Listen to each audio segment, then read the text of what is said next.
Hi everybody, welcome to my channel for the fourth and last battle report of this tournament in Switzerland. We were on the top table facing FBG team made of 3 players from Paris, France, and our Swiss ETC captain Xavier. So one of the strongest team at the event. We had a couple of points more than them. First table, it was the final game. Basically, we knew that we needed to perform now in order to secure the tournament victory. Went the pairing. So we had a tricky matrix with, including myself, a couple of bad matchups. We are playing all the ground, and this is typically the type of secondary objective where it can easily move down or up some of your matchup ratings, since it's whether or not you are able to control a particular zone of the map. It's whether or not you are willing to play on a particular zone of the map. And basically they had a VS list with Doomblade, Triple Assassin, and a lot of close combat, which was tricky for me to fight since my character would be in huge danger. And the second list that was causing me trouble was a Warrior of the Dark God list with the Burning Blades and a lot of combat power as well. So yeah, not so easy for me as a round. I had a yellow and a green on my other matchups. For my teammate, they had some slightly better metrics than me, fortunately. So we ended up doing the following strategy. Since I had 2 bad matchups that were covered by Jan from us, who has no green on paper, we decided to throw him since he didn't have a lot of bad matchup, and basically the likelihood that we got my 2 negative matchup would be quite low, since it's only a pairing of 4. And they sent us VS and KOE, and obviously we ended up picking for him the Demon Legend against VS, which was for me a no-go, and myself against Kingdom of Equitaine, which was totally fine. And regarding what they sent us the War of the Dark God and kept in hand the Orc and Goblins, and we knew that by clicking we would at least end up with a green matchup. So we're quite happy with that. Ended up getting an unstable, 2 yellow and 1 green. So again, we knew my commands to my teammate were always going to be the same. It worked quite well the past 3 rounds. I told them, guys, we are in front, we need to be solid, disciplined. I mean, on paper, and we have some trust in our matchup ratings, but on paper we should be fine, so there is no need for us to take additional risk. Basically, we knew that if we keep things tight, they were the guys that will need to take the risk, because if they don't, there is no way they would win the tournament, or they could also lose the podium. My list, you know it already. And this was my opponent's list. So I was playing a Fighty Lord on a Pegasus, Master Shamanism, BSB, cheap BSB, a small Night Boss to have the BSB and Damsel within, a block of Peasants, 16 Archer with Crossbow, 8 Order Sergeant to be chaff or also kill some opponent's chaff, 5 Peg Knights to be the unit where he can put his Lord, basically, with full option. So Aspirant Elan, I think, is quite interesting on this unit, that can attempt some longer charges. Then he has some Yeoman Outrider, big unit, big boss of Night Resplendent with Ban of Speed, so they charge at movement 10, which is crazy good against me. 10 Odin Men, and then 1 Fee Knight with the option Chosen of the Snow Child.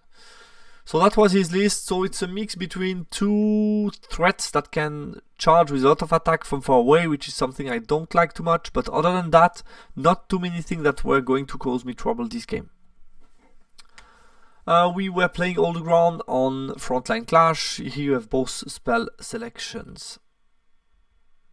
Matchup analysis. So I knew that for me the main risk would be Resplendent, the Pegasus and the Lord. Yeah, things that can charge from far away. I know I need to be extra careful, because that's typically the kind of stuff with a lot of attacks, some ranks for the Resplendent. That's typically the kind of threats that can go through my unit, so I need to be careful about that.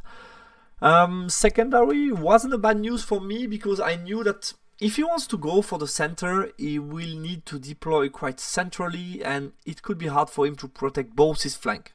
So I would be willing to be in a position where I could threaten the flank. And if he decided to start more from a corner, like more old school KOE, then I would try to grab the center early on and try to gain some advantage there. So I anticipated two type of games. First priority was obviously to clean the chaff and get my chaff, my small darts in position to basically chaff, especially resplendent if needed. I wanted to pair my tribesman boss with his peasant, obviously the prime target for them. And the estimation of the matchup was going to be, if he goes really center and wants to fight, I think it can go really good or really bad. I think it's more risky for him, definitely. But then if he goes more from a side, basically I was expecting to get some early control on the secondary, which could put me in front.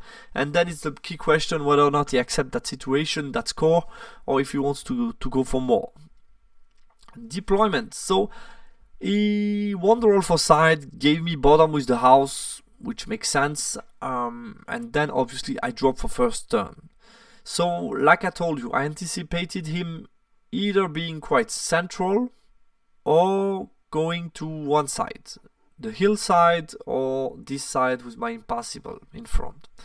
So when deploying, basically first concern was to put as many scoring as possible in the middle and as many chaff pieces as possible in the middle, because if he decides to put resplendent in the middle, I want to be able to chaff him to get the charge, because I know these guys are very scary on the charge, but if they don't charge, it's another story.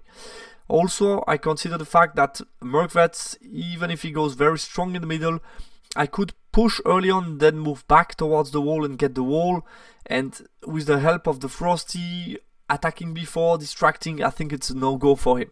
So I knew that the Mercvets could be able to hold their position around that wall in the middle, also flank being protected by the house potentially, so I knew that wasn't a bad place to be for Mercvets and the darts. Then I basically put my Desta also as close as possible to the middle with the Great Khan within the tribesmen, knowing that if he goes strong to the left, the Desta is still not bad in this matchup. I don't have a lot of AP, but I have a lot of ranks, meaning depending what charge me, for example, the Pegasus don't go through in one round, then I can counter charge. So I know I have some good option with the tribesmen to hold most combats. Need to be a bit aware of the Resplendent that have a lot of ranks and strike hard, but other than that, the tribesmen should be fine against most units charging me. So that was okay for me, and I can, even if he goes very strong on the left, I can always move slightly back and position myself more in a counter charge situation for the unit of Mercvets. And then my flanks, I put the most mobile unit on the flanks to basically make sure that if he goes strong in the middle, I want to be able either push left with my 2 single model or push right, or even both, but potentially push right hard with the Tusker as well. So I gave myself plenty of option with very mobile and flexible unit on the flanks, and the most static and solid unit in the middle, so to say. I also knew that if he goes strong to the right, the Tusker could easily redeploy and go behind the house, and the same goes for the single model that could easily move back, move to the side, and delay his ability to charge them. So I felt good about the deployment. Didn't take much time to do, was pretty straightforward for me, what I anticipated from him. And he did the following: he went like semi-denial, so he didn't went for the middle at the beginning of the game, decided to drop a bit more back and basically use the impassable to basically make sure that it's hard for me to really push aggro towards him, because he has a wall, some ruin, and he's far away from me. I have an impassable in my zone, so he kind of minimized my aggression potential by dropping most of his stuff on the right. So here you have Auto Sergeant, a chaff piece of Yeoman, a big boss of Resplendent facing my Tusker. I kind of expected that, and I think the Tusker are not too bad against them, because if he attempts a long charge, there is a good likelihood that I can charge in return, so he would need to secure his approach. And then he put the Pegasus with the Lord. That surprised me a bit. He put the Knight, Feudal Knight with BSB and Shamanist Master behind the Crossbowman. I think he could have put them here, or adjust a bit the deployment a bit in a way that they can move forward behind the wall as soon as possible, because you can see from his deployment you will want to claim board space on this right part of the map. In the middle he put his peasants, and then on the left the Green Knight and the hooded men try to shoot me to be, yeah, like a distraction on the weak flank. My turn 1. So yeah, I knew what to expect from him. Basically, I couldn't push on the right because he has a chaff piece and he can charge far away. So I knew that here at some point I would probably need to move away with the Tuskers. What I did first turn was just to reform, because basically I didn't need to be forward considering the type of threats that I had on the right flank. So I moved 3 wide and start to move slightly backwards. Basically, I checked quickly that I can easily move here behind, then another turn really move away if I need to, and that would be delaying him enough, because moving with a night bus around an impassable might take the whole game. So I felt okay with that, and then the part of the map where he's weaker, then I push hard. So Destar move forward, leaving him a charge if he wants to, but then I can always challenge and I have a counter charge from the Frosty. Frosty covering all type of position from the Green Knight to charge him. I put my giant on the far left, try to threaten them and go to, yeah, try to flank him, so to say. And then middle, I move forward my Murkvat to shoot him, move forward darts to create some opportunities. Magic Face, he Dispel End of Heaven, I think on his chaff unit. And I got a Wrath of God off, which was nice. So always the same question: if you have a Wrath of God, where do you want to place it? You need to think, what will your opponent be willing to do, respectively, which part of the map will he be willing to push onto and move. So I expected him, if you look at the map on the macro level, you see that's my weakest flank. I move slightly backwards, so I expected him here to be able to push forward, but not too much, because I put some distance between the yeoman and myself, making not so easy to chaff him. So I expected him to push, but not too much as well, because there were a couple of guys looking here as well. So I expected by placing a Wrath of God around the wall, I would be either forcing him to stay all the way back, and then I can really claim the center and score a couple of precious points, or he decides to ignore it, move forward, and then he will suffer damage. So I got that shooting. I killed 2 of the crossbowmen, and then that was going to be his turn 1. So he marched this guy out to try to chaff me, lost 1 in the ruin, but that was okay. So he marched here forward, struggled a bit to chaff me properly, wanted to be out of arc of them, but then with his movement couldn't move that well to chaff me in the front. I think he could have been able to will them a bit more to chaff me in the front and still maybe be not.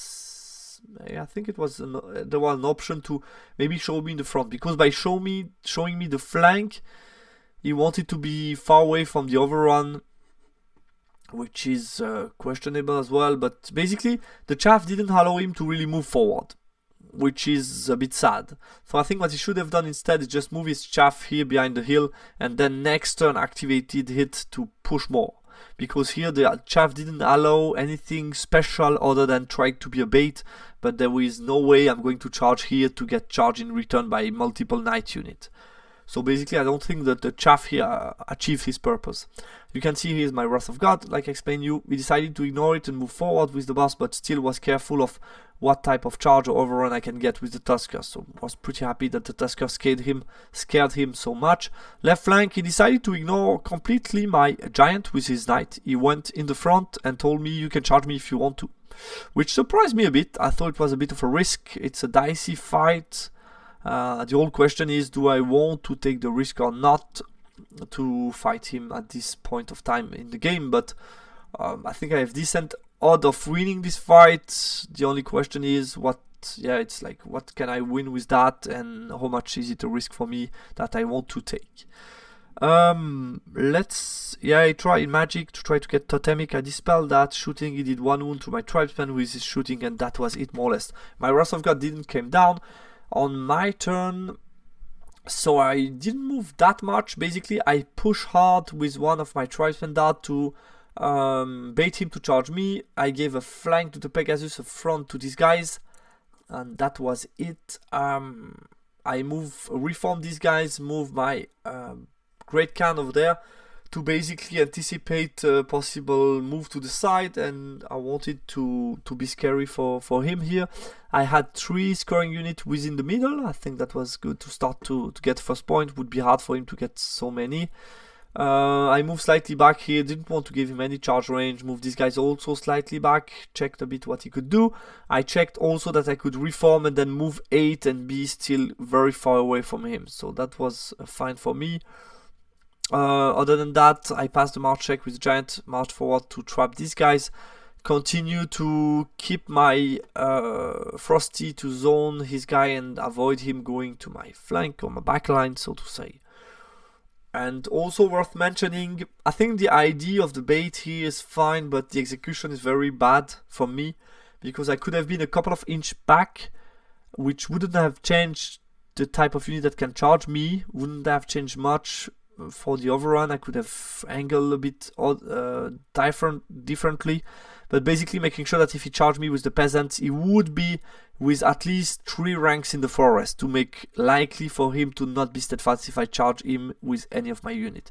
And second aspect that wasn't done properly is the fact that I should have kept, I wanted to have some line of sight here, but I think the proper play would have ensured that I have a straight line here to charge, no matter what he does here, that I have a straight counter charge, which is not the case at the moment. So I wasn't too happy about the way I executed this plan, because the plan is not bad, but the execution is really poor.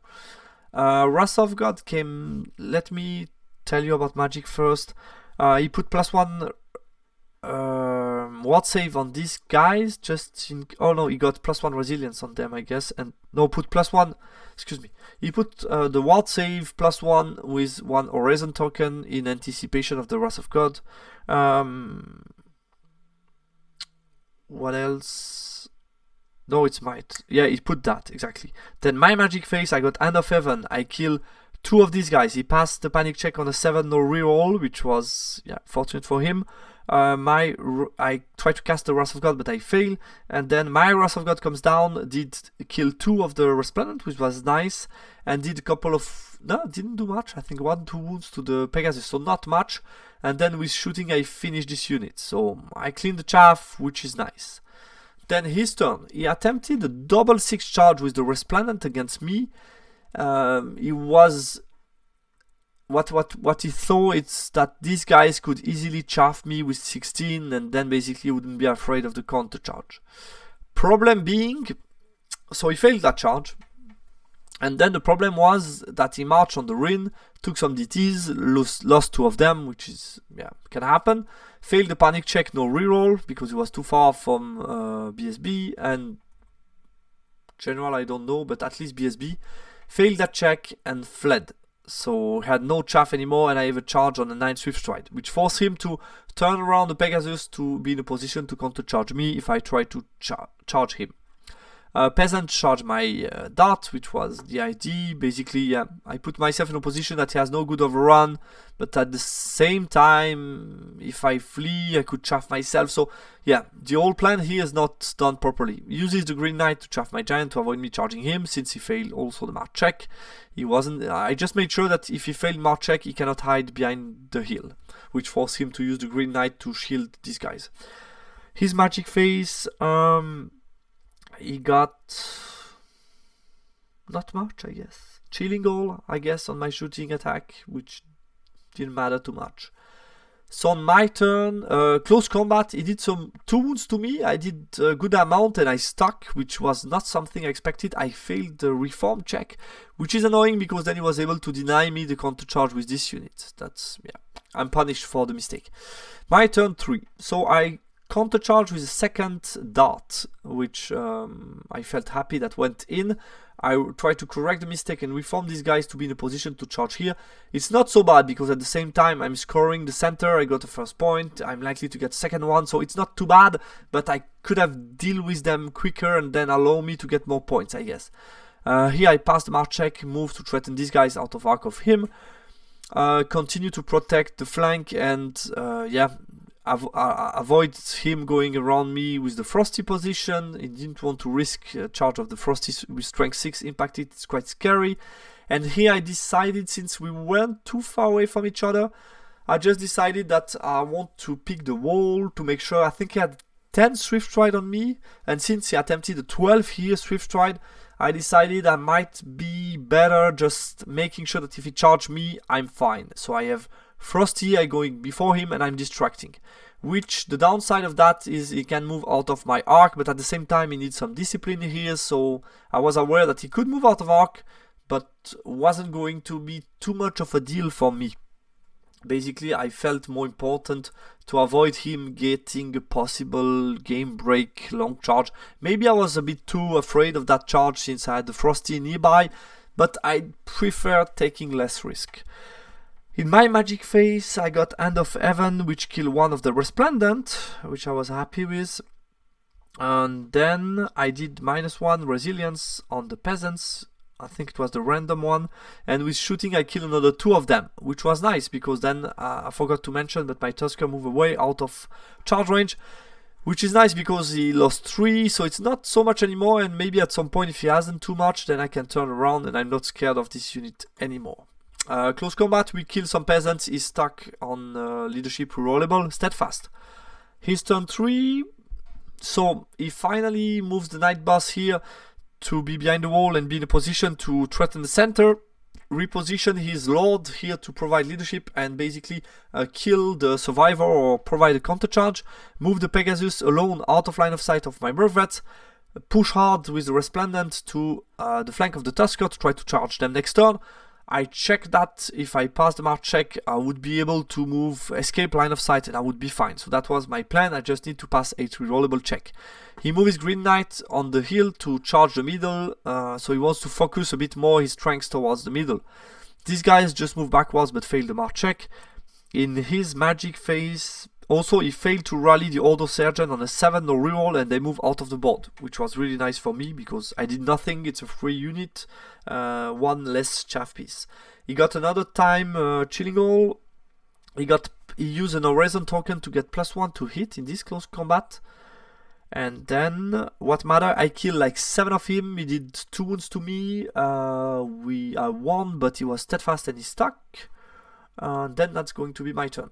So my turn 4, I made all a plan, move all my unit to do some space to allow these guys to march away, and then after that I failed my march 8, my leadership check 8 rollable, failed that. So basically I made all that to be able to move away and then have a chaff on next turn, and then I failed the march check. So I had to move back, to move them in the front of this unit. I positioned them to shoot at the Resplendent, move these guys forward to bait him and maybe flee if I need to, give them a flank, no good overrun for him, even if he combined, no overrun that way as well. Position my cat to chaff possibly next turn, reposition my Death Star looking toward the center because I'm fine, I know that I'm going to win the grind here, reposition also the Frosty to give aura everywhere, give him no charge with his night boss against my units. He can charge me with Pegasus, I would be able to provide the aura, Pegasus cannot charge him. So I was feeling totally okay. I use these guys 3 white to shield the flank of the Frosty. It's not possible for his Green Knight to charge my Frosty either in the front or in the flank. So I felt also that was nice for me. And then what else? Here I charge these guys, they pass, no, they were unstable, so they had no check to take. Also, we can debate whether or not the giant by pushing that way could have also looked the other way around and tried to charge here, but I knew that he could chaff me again, but maybe that would have been a more aggressive play with the giant here, be able to cause more trouble in his backline maybe. We can debate that. My magic phase, I got -1 strength on his peasants, I guess. I got Hand of Heaven that killed 3 Resplendent, and I killed another 3 with shooting, so there was only 1 left. And I was out of line of sight of the Pegasus. Basically, 1 guy left, he passed his panic check on 8, no reroll 2 times. 1 time in magic, 1 time in shooting. So a bit fortunate for him, I would have liked to win all that points, but nothing I can do here. But still happy because he cannot charge and get those points anymore. And here we break him, so he's not steadfast anymore, and we break him and run him down. I didn't catch them, but ended up being here in the front, out of line of sight of them. With both units, he can basically charge me with the Lord. His turn 4, he attempted an 11 rerollable with his Green Knight onto my Bruiser, but failed that charge. I wasn't too concerned, because if he ends up here, maybe I have some other charge then to counter charge him, so I wasn't too afraid of that. He did manage to do it and didn't want to flee because the flee pass was caused me so many DTs for nothing basically. So I decided to stick, but he failed that, and he charged with his lord against my tribesman guy. I think he did that one first and then that one. Here I forgot to tell you, but I cleaned these guys. He was lucky with the failed charge because with 1 inch less I checked that I could charge him in the back. That was also part of the plan. I think he needed 5, so since he rolled 3 dice, it's not unlikely that he did that. But with a 4, I would have charged in the back, and I would have taken that any day. Other than that, yeah, Pegasus reposition. I didn't understand this positioning, to be honest with you, because he gave me an easy charge in the flank. Move away with the Resplendent, which makes sense, but I don't know what he was willing to do here. I don't think he had enough movement to move over the wall and get into a position here. But from here, I don't know. I think as well move here seems not possible as well. But yeah, I don't think that was the best position because it's an easy charge for me. So I don't know. Close combat, he will just kill my guy. I passed the panic check. I think I'm on a 8 rollable because of the BSB. And that's it. Our turn 5. So what happened? A lot of things happened. As you can see, everything is fleeing. So I charged with the Tusker onto the Pegasus flank. He fled over his Night Boss, causing a panic check on 8 rollable. It was too far from his general. He failed that one and need to flee away from Bruiser in the middle. So he flee that way, keeps himself on the table, didn't suffer too much from the DT. And then I had a charge with this small unit of Bruiser against the Pegasus to push them off the board. Needed an 8 on 3 dice to move out of the board. He rolled 7, so he was still just on table, and I needed 1 inch more with these guys. I was just 1 inch away to be able to push them out of the board. Yeah, would have been very fortunate. So I then just charge here and redirect the charge with them against here, but I failed that one, so I only 1 charge going in. These guys failed charge, and that was going to be the last turn. I forgot to mention the time went fast, so we had only this turn to finish, and the rest I just move everything else. Didn't want to risk any lucky combo charge against one of my boss, so I just move everything away and just making sure I can get no points other than some small darts. But I was feeling totally fine with this nice victory coming the way. Magic phase, I got Hand of Heaven, did 3 wounds. I think between Hand of Heaven and shooting I did 3 wounds to the Fey Knight. He had 1 wound left but was still alive with half the point. I could have maybe, small detail, but I could have turned around to get 2 hunting spear shot on him. I think that was doable with the Frosty. Try to finish him off. Small detail, but could have mattered. And then his turn 5, he will rally on 8 no reroll, rally these guys 8 rerollable. I will get those points, and his big lord will charge and run down the bruisers, and that's the end of the game. So it ended up being a 13-7, and then I win all the ground, which is 16-4, which is a nice victory. Post-game analysis. So yeah, I felt totally in control of the game, in charge of the game after deployment. Basically, I knew exactly. I had a lot of. I think the game plan here was fine because I knew how to deploy, how I could counter deploy, and how I could react in the game after his counter deployment. So I felt here I had a good anticipation of that, and I think I explained you all the options. I had a backup plan on my weak flank. Basically, the Tusker were always going to be able to escape at some point. I had plans for them to move away if I need to, and that worked well. Turn 2, like I said, I think that's my biggest regret of the game. I could have chaffed better, create better opening with the Tribesman combination. So I could have done better. It didn't backfire. I won that combat, get those points. But yeah, could have just make me, like pushing more with the Tribesman boss and maybe get some more points.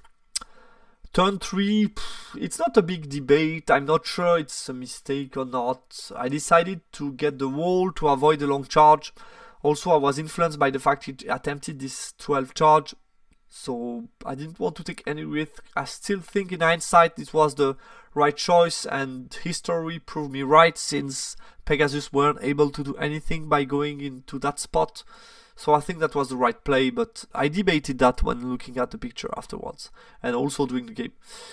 Turn 4, Tusker, yeah, I failed the march check. Could have been a problem, but I was saved by the Merc shot that did really, really well. My small darts, they shine in CC. I think they are pretty decent in close combat, and they showed again why. They took some points, and that was nice. And for him, I think he could have deployed a bit more aggressively, more to the center, just leaving one unit taking care of the Tusker. He doesn't really need chaff early on because he's charging further away than me, so he can slowly push me back with the Resplendent, and I cannot really move forward without the chaff piece as well.